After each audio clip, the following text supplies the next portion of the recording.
yani qalbiina dabse yaada kee tararraa jaatanii jiru cabse si dhuunfachuun dharraa jaallatanii dhabuuni ayyaanoo fi dhabuudha olola wal dhabuuni gaabiin boquu jabuudha agaloo keessa na deema jirma bachaa gufadheeto adamoo kee tana deema si barbaacha gubadheeto.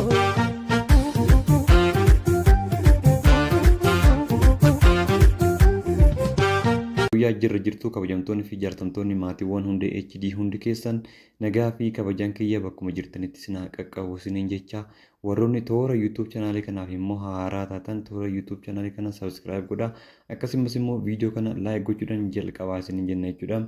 Egaa har'a wanti ani isiniif qabadhee dhufe aartistii Saamsoon Zinaabuu wallee mata dureen isaa araddaa tufaa jedhu qabatee dhufaa jira jechuudha. Egaa walleen kun toora YouTube irratti gadi lakkifamu ammaaf hin beekamne jechuudha. Akka tasaa YouTube chaanaalii mataa isaatti banachuu danda'a jechuudha. Kanaaf wallee kana yookiin immoo walaloosaa kan barreesse Waadaa Geetaachooti. Egaa kana duratti aartistii Saamsoon Naa'ol Bulaa waliin ta'uudhaan walleewwan garaagaraa yookiin immoo kabariiwwan garaagaraa hojjechaa turuu isaanii ni yaadatama jechuudha. Isaan keessaa kan ilaallu yoo ta'e aartistii Saamsoon Zinaabuu fi Naa'ol Bulaa waliin ta'uudhaan sirba mata duree isaa Siddisee jedhu hojjetanii turan jechuudha. Innis naannoo biyyuu 136 kan qabu yoo ta'u toora YouTube irratti. Kana malees immoo wallee baay'ee isaan hojjetanii yookiin immoo view baay'ee kan qabu isaan lama waliin ta'uudhaan immoo ijaan bareedaa hedduu namatti tolu.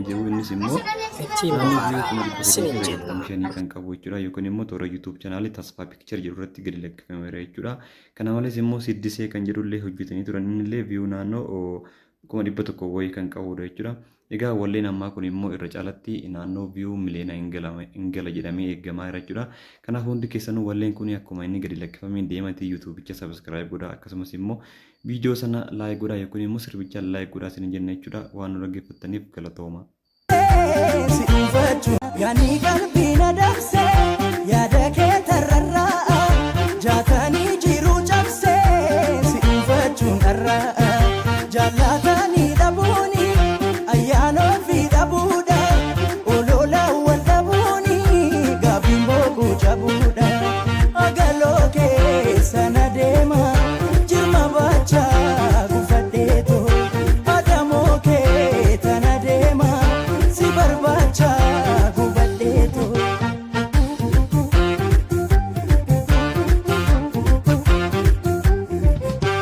Guyyaa jirra jirtuu kabajamtoonni fi jaartamtoonni maatiiwwan hundi HD hundi keessan nagaa fi kabajaan kiyya bakkuma jirtanitti sinaa qaqqabu siniin jecha warroonni toora YouTube chaanaalii kanaaf immoo haaraa taatan toora YouTube chaanaalii kana subscribe godhaa akkasumas immoo viidiyoo kana like gochuudhaan jalqabaa siniin jenna jechuudha. Egaa har'a wanti ani isiniif qabadhee dhufe aartistii Saamsoon Zinaabuu wallee mata dureen isaa araddaa tufaa jedhu qabatee dhufaa jira jechuudha. Egaa walleen kun toora YouTube irratti gadi lakkifamu ammaaf hin beekamne jechuudha. Akka tasaa YouTube chaanaalii mataa isaatti banachuu danda'a jechuudha. Kanaaf wallee kana yookiin immoo walaloosaa kan barreesse Waadaa Geetaachooti.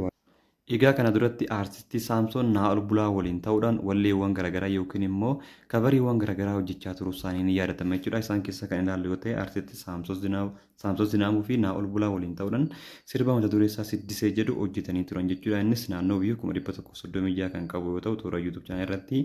Kana malees immoo wallee baay'ee isaan hojjetanii yookiin immoo view baay'ee kan qabu isaan lama waliin ta'uudhaan immoo ijaan ilaalte isa jedhu waliin hojjetanii jiru. Innis immoo naannoo view 395 kan qabu jechuudha yookiin immoo toora YouTube chaanaalii Tasfaa Picture jedhu irratti gadi lakkifameera jechuudha.